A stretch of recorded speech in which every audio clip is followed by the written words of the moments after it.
Bueno, pues buenas tardes. Hoy quiero comentarles fundamentalmente tres asuntos. Ayer se constató que en este país todavía hay políticos serios y responsables. Ayer también se constató que en este país esos políticos serios y responsables no forman parte del Gobierno de España.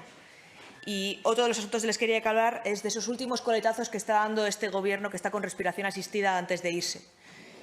Son los tres temas de los que les quiero hablar. Como todos ustedes saben, ayer mi compañera María Guardiola, anunciaba una convocatoria de elecciones autonómicas para Extremadura. Ante la falta de apoyos por parte de Vox, que hacía la oposición junto al Partido Socialista contra el Gobierno de Extremadura, la presidenta Guardiola, en un ejercicio de seriedad y de responsabilidad, ante el bloqueo con el que tenían estas dos fuerzas políticas sometidas a Extremadura, ha decidido darle la palabra a los extremeños. Es una decisión seria, responsable y coherente con lo que ha venido manifestando el Partido Popular en los últimos meses y en los últimos años. La democracia parlamentaria funciona así. Cuando no tienes el apoyo de tu Parlamento, pues le das la palabra a los ciudadanos. Es algo que llevamos pidiendo el presidente Sánchez durante estos dos últimos años. No cuenta con una mayoría parlamentaria para presentar presupuestos, no cuenta con una mayoría parlamentaria para presentar las principales reformas, vivienda, energía, etcétera, que presenta Sánchez, y por lo tanto lo que le estamos pidiendo es que convoque las elecciones. El Partido Popular, allí donde gobierna, efectivamente lo hace. Esto contrasta, como efectivamente les comento, con la forma irresponsable de ejercer el poder que tiene el presidente Sánchez. Sánchez tiene una legislatura bloqueada desde el inicio. Desde el principio, el Partido Popular dijimos que esta legislatura nacía muerta. Había una mayoría para la investidura, pero no ha habido una mayoría para la legislatura. Lo estamos comprobando pleno a pleno. Este pleno de esta semana, de nuevo el jueves, no hay pleno porque no hay leyes del Gobierno. Es la legislatura en la que menos, en esta altura de legislatura, que menos proyectos de ley ha traído el Gobierno a este Parlamento. Está completamente bloqueado. Tiene unos socios que le han dejado abandonado cada pleno. No es capaz de traer presupuestos. Hace unas semanas, uno de ustedes me preguntó en esta comparecencia qué opinaba yo de que Pedro Sánchez dijera en una rueda de prensa que iba a presentar finalmente los presupuestos. ¿Se acuerdan? No los ha presentado. Les dije, no me lo creo, el año pasado hizo el mismo anuncio. Han pasado las semanas, ha pasado el tiempo en el que debía haberlos presentado ordinariamente y no los ha presentado. Es decir, es un Gobierno totalmente bloqueado. Los últimos presupuestos fueron de 2022. Ni es serio ni es responsable. En cualquier otra democracia europea se hubieran convocado ya inmediatamente elecciones. Sánchez se va a mantener en el poder a toda costa, pase lo que pase, sin el Congreso, sin socios. Ayer hemos visto cómo uno de sus socios habituales daba otro giro de tuerca para aumentar ese bloqueo en el que vive permanentemente Sánchez y su mayoría. Y, por lo tanto, ahí tenemos a Sánchez diciendo que no le importa y que va a seguir gobernando sin el Parlamento, sin socios, sin mayoría, sin leyes, sin presupuestos, simplemente manteniéndose en Moncloa, porque no hace otra cosa que no sea eso y pasearse. Lo más grave, además, y es el tercer asunto del que les quería hablar, es que en esta situación en la que se encuentra España, completamente bloqueada, sin un Gobierno que gobierne, sin un Gobierno sin mayoría parlamentaria, no se le ocurre al Gobierno otro mejor momento para plantear una reforma procesal de la reforma de la Ley de Enjuiciamiento Criminal. No hay mejor momento, según el Gobierno de España, para darle la instrucción a la Fiscalía. Un momento en el que no cuenta con mayoría parlamentaria, un momento en el que los socios le van abandonando y le votan que no a la mayoría de leyes, un momento en el que el Partido Socialista ha hecho un muro con la mitad de los españoles y no pacta absolutamente nada con el Partido Popular, una reforma con la que no ha intentado entenderse con el principal partido de este país, que es el Partido Popular, y un momento elegido que es cuando el fiscal general del Estado está imputado. Este es el momento en el que el Gobierno considera que una reforma profunda de nuestra Ley de Enjuiciamiento Criminal es el momento para hacerla. Claro, esto nos lleva a pensar por qué. Cualquier persona responsable, razonable, diría, pues una ley de esta naturaleza hay que trabajarla con cuidado, con el principal partido de España, porque es una reforma, entiendo, para que dure. Pues no, el Gobierno quiere hacerlo deprisa y corriendo. Claro, probablemente porque necesita controlar la justicia. Hay otros países que efectivamente la instrucción penal la llevan los fiscales.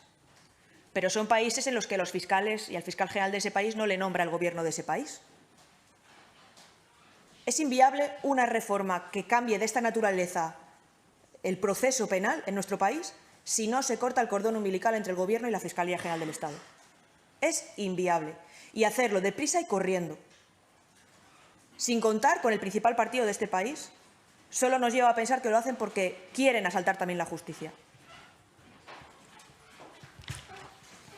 Y yo ya me pongo a su disposición.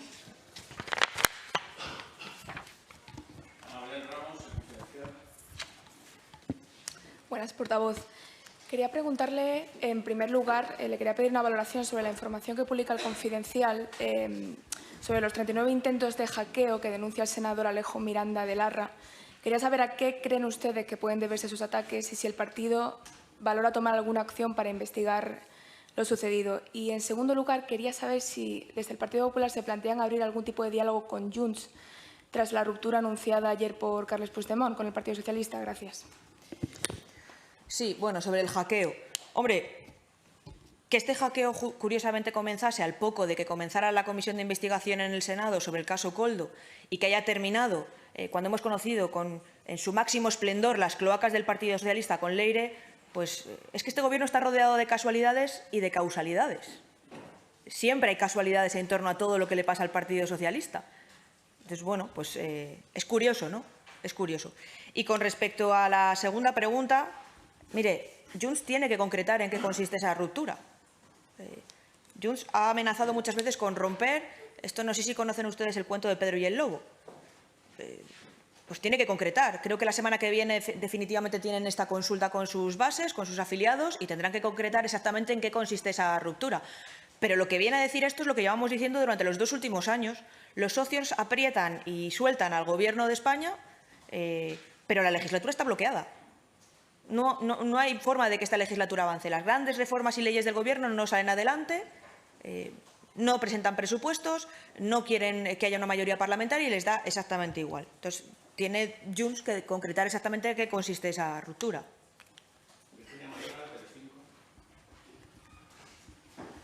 Buenos días, portavoz. Yo quería preguntarle, más allá de que Junts tenga que concretar, como ustedes dicen, en qué consiste su ruptura, ¿ustedes estarían dispuestos a hablar con ellos para presentar una moción de censura? Gracias. Bueno, lo primero, Virginia, bienvenida a esta sala de prensa.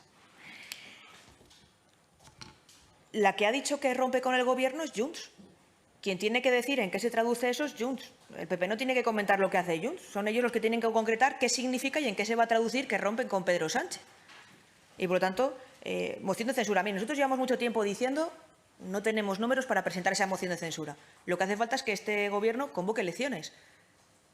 Hoy he colgado en mis redes sociales un vídeo con las 5 veces que Pedro Sánchez decía en 2018 que un Gobierno sin presupuestos no puede gobernar. ¿Qué ha cambiado? ¿Por qué lo que le aplicaba a los demás él no se lo aplica a sí mismo?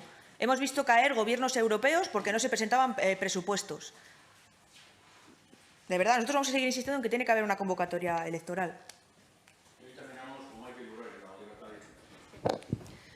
Hola, buenas tardes. Más allá de lo que tengan que concretar el próximo jueves Junts o no, no sé qué expectativa tienen sobre ese anuncio o los movimientos que vaya a hacer Carles Puigdemont. Y además ese mismo día se celebra aquí en el Congreso un homenaje a las víctimas del franquismo y demás. No sé qué opinión le merece. Gracias.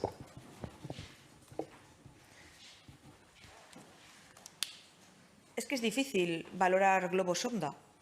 Quiero decir, Junts tiene que concretar en qué consiste esa ruptura. No le corresponde al PP decir lo que tienen que decir. Quiero decir, vamos a esperar a ver en qué consiste, porque en lo que va de legislatura hemos visto muchas veces el vamos a romper, pero luego no, y entonces a cambio te mando una enmienda intrusa, y entonces estamos viendo cómo actúa el Gobierno de España. Por lo tanto, me va a permitir que sea prudente y que espere a ver en qué concreta el partido de Puigdemont en esa ruptura con el Gobierno de España.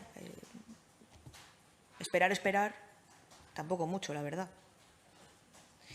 Y con respecto al homenaje a las víctimas franquistas, bueno, ya les anuncio que el Partido Popular no va a asistir. Hemos conocido por un medio de comunicación que en ese homenaje las 5 personas que se va a homenajear son 5 terroristas, 3 del FRAP y 2 de ETA. No discuto que puedan ser consideradas víctimas del régimen, pero lo que desde luego discuto es que sean héroes, que merezcan un reconocimiento. Y, por lo tanto, el Partido Popular no va a estar convirtiendo en héroe a 5 terroristas. Gracias.